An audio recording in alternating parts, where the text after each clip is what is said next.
Why do people make games? It's a strange question, isn't it? Why wouldn't they? But I don't believe it's as simple as that. Game development isn't something that someone really does for a living or for fun. It's something that someone actively pursues to learn to do. So what compels developers from playing games to making their own games for others to play? In order to get to the bottom of this, I asked four developers to give me some insight on the reason why they choose to make games and what gaming as a medium means to them. Nelson Sexton, a solo dev who made Unturned, a zombie survival game on his own company, Smartly Dressed Games. Sebastien Benard, current full-time solo dev on the D-Night games and former lead designer of Motion Twins for Dead Cells, a 2D roguelike Metroidvania-style action game, as well as various other web and mobile games. Casey Yano, one of the two founding members of Megacrit, the company behind Spire, a roguelike deck builder. And finally, Arvi Teikari, who released two solo projects, Barber's You, a rule manipulating puzzle game, and Environmental Station Alpha, a low-res sci-fi Metroidvania on his own company, Hempuli. He is also a founding member of Nolla Games, the company responsible for Noita, an action-adventure roguelike where every pixel is physically simulated. Video games are often seen as a waste of time. They are viewed as bringing no value to society, or even worse, they are sometimes seen as a bad influence, addicting, and violent. So I propose a question to the developers. Do they believe video games are important? Definitely. I love playing video games. I think um, no matter how you interpret it, video games are great. Oh yeah, definitely. I think games in general are important. It can be board games, or it could be video games, or whatever, or just party games. But yeah, I think gaming is important in life in general because it gives you a way to train in a safe environment in some way. It's a way for your brain to express a few feelings in a safe environment also. So it's very important, yeah, and it also allows you to feel and to see things that it would be impossible to see.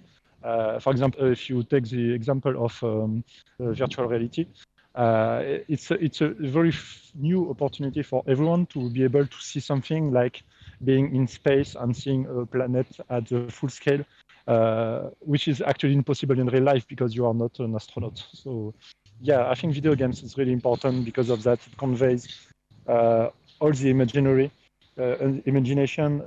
that's really important. Do I believe video games are important? I mean, it's kind of a loaded question. I mean, I think it's as in, I wouldn't use the word important, but I would say that, there are good and bad things about games. And whether they're important or not is a separate type of story, I think. Games can either be entertainment, it can be a sport, it can be a reason to, gather socially on the internet. I wouldn't say, I'm not sure if the word important can be applied as a blanket statement to like all video games, if that makes sense. So art and music are a bit different because they're generally purely like creative expression, whereas video games don't need to be creative expression. They can just be a medium to do something. Well, it kind of depends on like what kind of importance we are talking about. I would say that video games can be educative. I would say that video games can help people understand the world better. I would say that video games are maybe not the best tool to do that unless it's in a specific context of teaching or conveying information, which most games are not. And then I would say that video games are like inherently a positive force that teaches people just by existing or just by being video games. They have to kind of build themselves around teaching or being useful in some way. For example, the game Undertale was, I would say, influential in the game development scene between video game developers as a game that made a lot of people consider that, hey, this kind of non-violent gameplay could actually be an interesting thing to explore more. And I feel that games that go for that deliberately and do it well could be useful in kind of building blocks, small building blocks for a society that is less violent. But again, it would be hard for me to imagine a situation where video games would be like the most important factor in something like that. Then I would say that video games also serve the point where if the person making a video game earns money from the video game and uses that money to do good, then that is a useful, like, money well spent, I guess, from the people who bought the video game. But that is obviously kind of beside the point. Video games as a medium is disrespected. A game conveying the same story, the same message, the same immersion as another medium, such as literature or drawing, is often perceived as having less value. So I want to know, what would creators believe? Do they consider video games as art?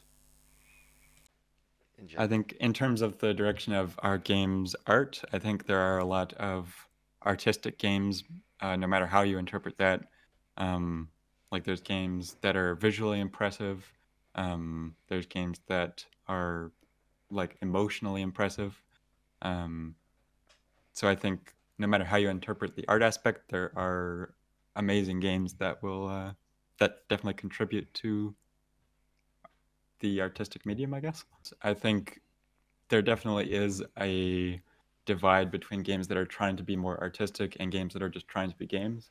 Like if you look at something like Counter-Strike, there's no story there. Nobody cares at all about the Counter-Strike story, even though they're trying to add a little bit of it. Whereas something like The Last of Us or The Last of Us 2, it does have gameplay, but the gameplay isn't that deep, and people are really playing The Last of Us because they connect with Joel and Ellie, and so the game gives a lot more screen time to making you connect with them emotionally. Actually, you can consider, it's a very philosophical question, but you can consider pretty much anything as art, depending on the point of view, of course. But yeah, I think video games is art in some way, because if art is something which is make you feel something, if you can feel emotional or sad or happy or you can laugh or cry or whatever, if something can make you feel that, in my opinion, it's art. And so yeah, video games is definitely something like that. But as any kind of media, you can also use video games in a very straightforward way, not something artsy, something which is more like making a product. But yeah, in my opinion, yes, video games is art. Like everything, some video games or movies or paintings are made to be a product first, and that's not a bad thing in its way. But in such a case, it's difficult to qualify as art, because the intent was to sell a product first, and less to make something to convey a message or something like that. But few games actually are able to do both. So I think it's a very subjective way. I cannot say it's. I don't think on my side, very personal opinion, but I don't think you can say that every video game is art. But yeah. I think video games can be art, but I wouldn't consider them inherently art. No. If you're trying to express an idea or have someone see a perspective, or take someone through a visual or audio journey, that would be art, in my opinion. Games like Everyday Shooter, Thomas Was Alone, BioShock, those are all, I would say, games that are created for the sake of art, and kind of to be like a fine entertainment medium. Whereas there could be games that don't have that kind of purpose. It's just meant to be funny or silly, or a reason to get together with your friends. I would say like Slither.io. I don't think the intent of making a game like Slither.io was art. Do I believe that video games are art?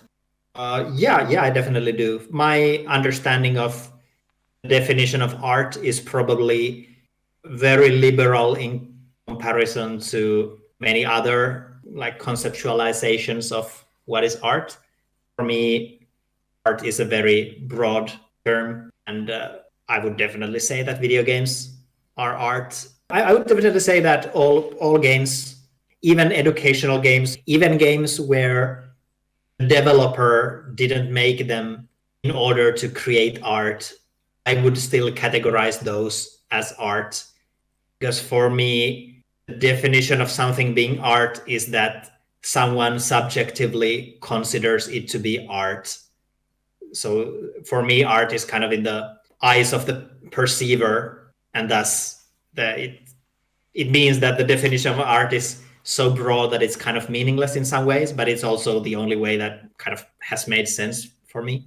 To end things off, I want to know one last thing that I feel like was most telling, and that is, why games? Why not art? Why not music? Why not create anything else in any other medium? Why do developers choose to create games specifically when there are so many other choices as a creative outlet or otherwise? I think I really like being able to create something interactive on the computer. Like before I did game development, I really liked making things with Lego. I mean, obviously every kid likes Lego, but I think game development felt kind of like Lego, that I could then go and be a little minifigure in there and make all the different things work. Like if you're building your Lego thing, you wish that it could drive around on its own, or that the lights would do things. And so being able to make something on the computer that you're immersed in it, and everything can work, and everything that you put your imagination to doing something, you can create. It's really all about the interactions. When I was the very first game I made, actually, it was heavily inspired, by the Sword and Sorcery books, like a small book that you can actually play, because every paragraph has a number. At the first paragraph, it will say, okay, if you want to go inside the cavern, you have to go to paragraph 18, and if you want to go on the mountain, you have to go on this paragraph, and so on, until you die or reach the end. And the very first game I made was actually very inspired by that, because I wanted to make such a game but with a very personal story, which was all about Donald Duck by this time. But it was very the way for me to actually tell a story in some way. So yeah, that's why I decided to go for the coding way, because it was the best way for me to be able to tell a story, but to be able to let people actually live this story. It's not about just like a movie when I just say, this is my story and you have to watch it. In a video game, you can actually play it and you can make this story yours, which is, I think, a little bit stronger, personal.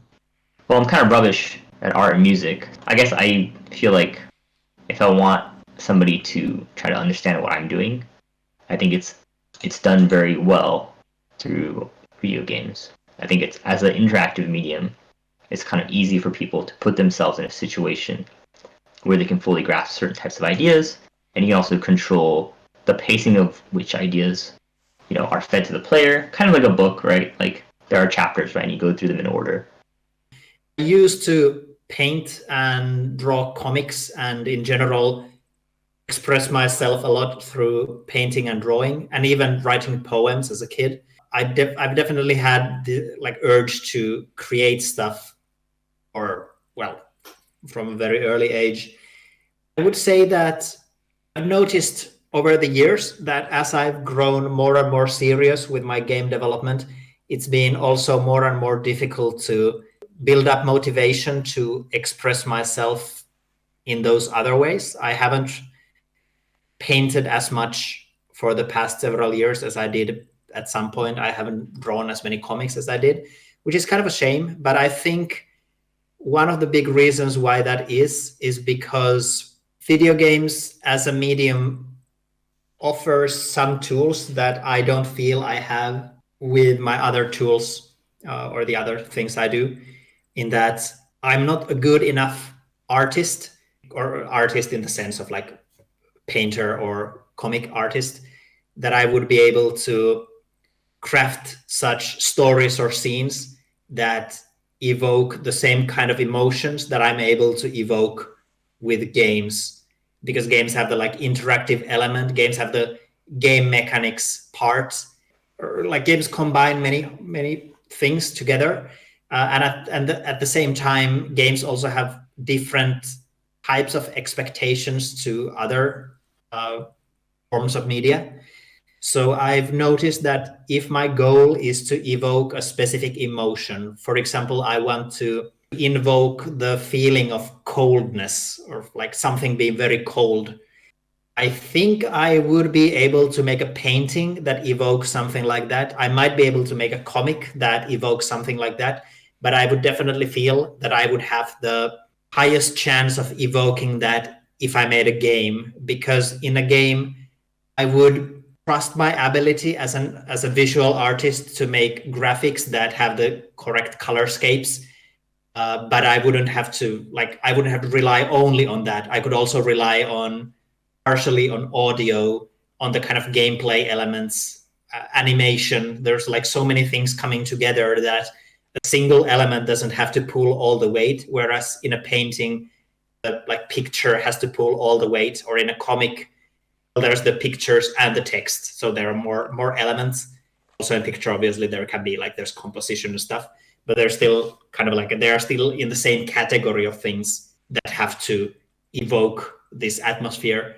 But in a game or in an interactive piece, even if you don't consider that a game, if it doesn't have a goal, there's the like interactive part, there's the audio, there's the visual part, there can be a narrative part or a text-based part. And none of those have to be perfect on their own, but if they are good enough when they come together, then the desired atmosphere can still be evoked. And as a simple example on top of this, I just want to mention that what makes video games also inviting for me is that people generally maybe have lower expectations about video games, especially when it comes to stories and the kind of emotions evoked by games, unless the emotion is either like bloodlust or something. But a story-driven game, the bar is pretty low because games are not traditionally considered to be very evocative in terms of like storylines.